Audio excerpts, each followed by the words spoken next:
In Deuteronomy 32, verse 29, it says, if only they were wise and would understand this and discern what their end will be.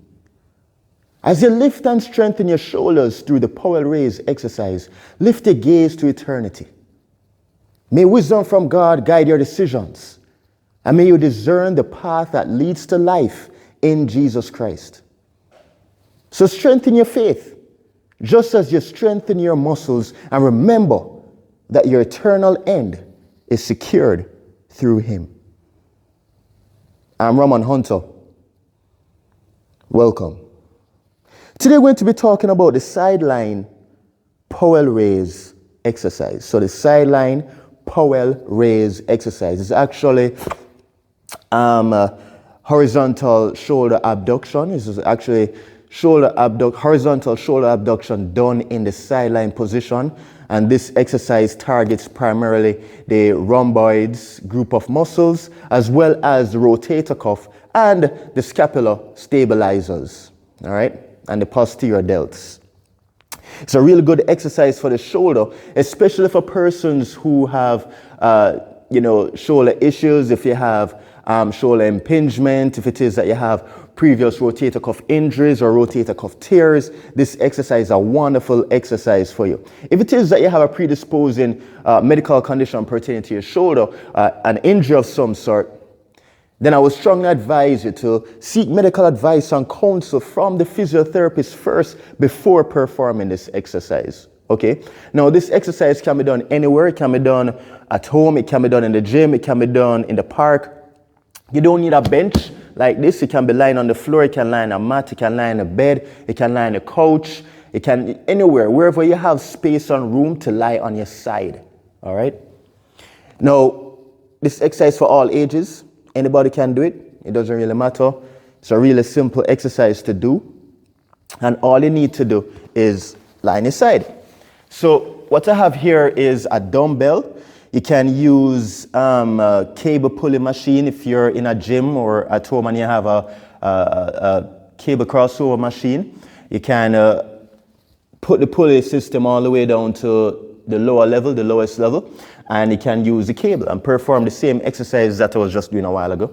You can use a resistance band, a large resistance band, or a large resistance loop. Just anchor it to something that's close to the floor, something that's stable and sturdy and won't shift or topple over with you as you perform this exercise, right? You can also use a resistance tube. So if you have any of those equipment at home or in a gym, you can use those equipment instead. What I'm using here is a small dumbbell. You don't need anything too heavy. This is a 3-pound dumbbell. You don't need anything heavier than a 5-pound. If you want to use a 10-pound, that's up to you. But really and truly, to target the rotator cuff muscles or the stabilizers of the shoulder and around the scapular area, you don't need anything too strenuous. Something very light, you just the high reps, probably 15, 20 reps, or you can do it according to your timing, and that will be sufficient enough to really target those smaller muscles around the shoulder area. All right, so what I'm going to do is I'm going to lie on my side, one foot on top of the other. I'm putting this hand down to just provide further support and stability. The working hand that I'm using right here is my right hand. I have the dumbbell in the right hand, and I'm lowering the hand. Notice I'm keeping the elbow straight, the arm is straight. I'm lowering it so it goes beyond the level of my face. So lower the arm just below the level of the face or the nose, and then lift up again. Don't swing up and exaggerate the swing, right? We're not working on momentum. I want good control. You're going to take your time, lower the arm just below the level of the face, and you're going to take your time and lift it all the way up, perpendicular to the sky or the ceiling, right? And then lower it down again, beyond the level of the face, and then lift it all the way up so that it's at the level of the shoulder, right? So you're kind of forming a T, okay?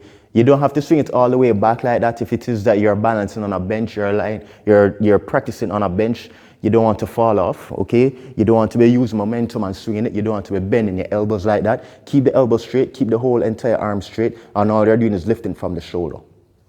Up, and then back down. Up, and then back down.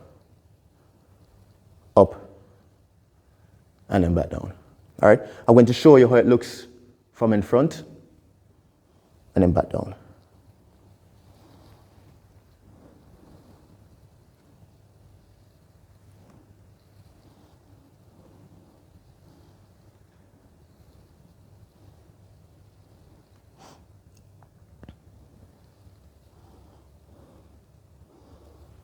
So this is how it looks from in front. Notice that the hand goes below the level of the face and then up, above the body. Down slowly and then up. Notice my hand is not down here. I'm not doing this. Putting it right here and down, up, and then down.